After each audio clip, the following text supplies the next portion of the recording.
A gente está falando um pouco de Ceará, deixa eu entrar um pouco sobre. Porque eu acho que falar daqui ajuda um pouco a ver os padrões que se estabelecem nacionalmente, né? Claro, eu não posso andar no Brasil propondo as coisas se eu não tiver resposta para a minha terra. Exato. Vários institutos de liberdade econômica que lidam com empresariado, com empreendedorismo, fazem pesquisas no solo nacional e também internacional sobre liberdade econômica, capacidade de empreendedorismo e coisas assim. A Endeavor Brasil, ela, esse ano, eu acho que desse ano é do ano passado, chegaram à conclusão que o Ceará está entre os estados mais difíceis de empreender no Brasil, por causa de muitas legislações locais, não é, que, segundo eles, atrapalham. O Roberto Cláudio, no seu governo, ele criou um aumento no alvará, no preço que se paga de alvará aqui, e fez com que o alvará fosse anualizado. Antes você tinha um alvará uma vez na vida, agora o alvará tinha que ser anualizado. O que chegaram à conclusão, cerca de 1000% de aumento na taxa de alvará. Né? Com o tempo, né, que era uma vez só, virou anual, isso geraria talvez cerca de 15 mil reais de gasto por empresa, que foi calculado. Depois de pressão, isso mudou um pouco, caiu para 5 mil.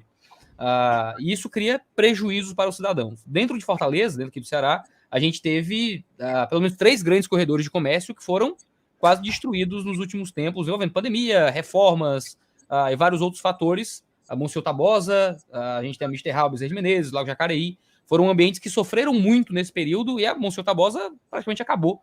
Você anda por ali, você vê que era um dos grandes polos de empreendedorismo aqui na nossa cidade, que não existe mais. Como é que você acha que a gente talvez tenha errado dentro do modo como a gente está cuidando do empreendedorismo aqui? Se tem errado, você acha que tem errado? Se você acha que realmente existe algum tipo de erro no processo, como o governo local tem tratado o empreendedor, e se esses padrões não se estabelecem nacionalmente às vezes também. Como a gente tem falado já daquela conversa mais no começo sobre a dificuldade do pequeno empresário de sobreviver. A gente falou um pouco sobre imposto, mas agora aqui um pouco mais de burocracia. Iago, é sempre bom aperfeiçoar as coisas, não é? Você fazer uma política pública, não é, diante do dinamismo da sociedade, da economia, das tecnologias, e ficar amarrado, engessado, achando que está certo, que é dono da verdade, é um erro grave. Portanto, a gente deve ter sempre abertura para inovação, para implementar, para melhorar as coisas, enfim. Porém, no tema que o amigo colocou, eu acho que houve ali uma expressão muito concreta daquilo que está acontecendo na sociedade brasileira. Percebe? É um egoísmo de uma fração pequena, mas relevante, não deixa de ser importante, respeitável, apesar de ser pequena, que é basicamente o seguinte: o Roberto Cláudio pegou uma cidade que é o epicentro da desigualdade no Brasil. A população de rua de Fortaleza está aumentando de uma forma explosiva, a quantidade de gente miserável, pobre, sem ter o que comer na nossa cidade é uma tragédia. E nós nos determinamos a cuidar desse povo. Nós temos a meta de universalizar a creche em tempo integral para todos os filhos da pobreza de Fortaleza. Isso custa dinheiro. E de onde é que a gente vai tirar o dinheiro? Percebe? Tem que tirar o dinheiro da onde for razoavelmente justo. Quando você vai olhar, isso é muito falacioso, você diz, o alvará aumentou 1000%. Pô, se o alvará era R$1, que não pagava o papel, não pagava sequer um décimo da diária do funcionário que tem que ir lá fazer a vistoria, e aumentou para 1.000, a questão é se é razoável ou não em padrão internacional, em padrão técnico, em padrão de comparação com os outros. E eu fui cobrado do Roberto, porque eu fico ouvindo as críticas e tal, e ele me mostrou os números.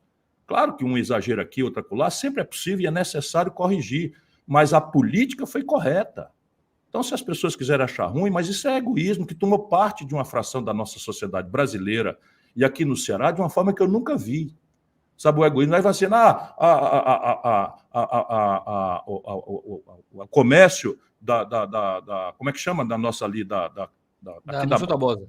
Da Monsenhor Tabosa acabou. Ô, meu irmão, desça 2 quarteirões que você vai ver a causa. Desça 2 quarteirões que você vai ver a causa. Com a demagogia fazendo isso. O que é? Desça 2 quarteirões para você ver a causa.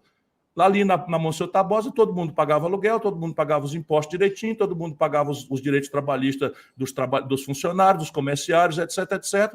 E, de repente, com a proteção dessa mesma bandidagem que está defendendo aí, que né, o Ceará está não sei o quê, papapá e tal, desceu ali e aí se implantou a selva, em que, tirante um ou outro comerciante individual, autônomo, desesperado, porque não encontra emprego e está tentando se virar, empresários, Iago.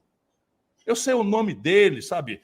Pedro Neto, isso é empresário picareta, sabe? Pega o seguinte, pega um monte de pobre, desesperado, e bota os caras para vender como se fosse ambulante, mercadoria deles, sem pagar direito trabalhista, sem pagar aluguel, sem pagar alvará para a prefeitura, e a gente solidário com o sofrimento dos mais pobres, ficamos ali com cuidado. Então, essa é a explicação. Que o que fechou a Monsenhor Tabosa foi a demagogia política, e nesse sentido está aí. Quer que eu faça uma crítica ao Roberto Cláudio e ao Sarto? Está aqui, vou fazer uma pública. Eu, Ciro Gomes, prefeito, não existiria isso. Porque quando eu fui prefeito, eu regulamentei o comércio ambulante, qualifiquei, reuni, criei a associação deles para separar o verdadeiro ambulante, que tem que ser cuidado, porque não tem oportunidade de trabalho, daquela exploração por empresários inescrupulosos, sonegadores de impostos, que estão aqui em Fortaleza, fazendo política bolsonarista. Esse vagabundo aí do Coco Bambu tem 50 restaurantes no Brasil e no mundo, cada um deles tem uma razão social diferente para não pagar imposto, está no Super Simples. Por isso que eles são tudo bolsonaristas, porque é tudo marginal. Agora, deixa eu chegar na presidência da República para ver se essa gente prospera. Eles têm que lutar mesmo contra um homem sério, que não tem rabo de palha como eu. Agora, vamos conversar sério. Como é que a gente vai resolver o problema da fome do povo? Sabe, lá no Lagamar tem um bocado de gente passando fome. Vamos inventar o quê? Deixa eles se virarem? Não, a gente tem que acudir. E, infelizmente, para acudir, a gente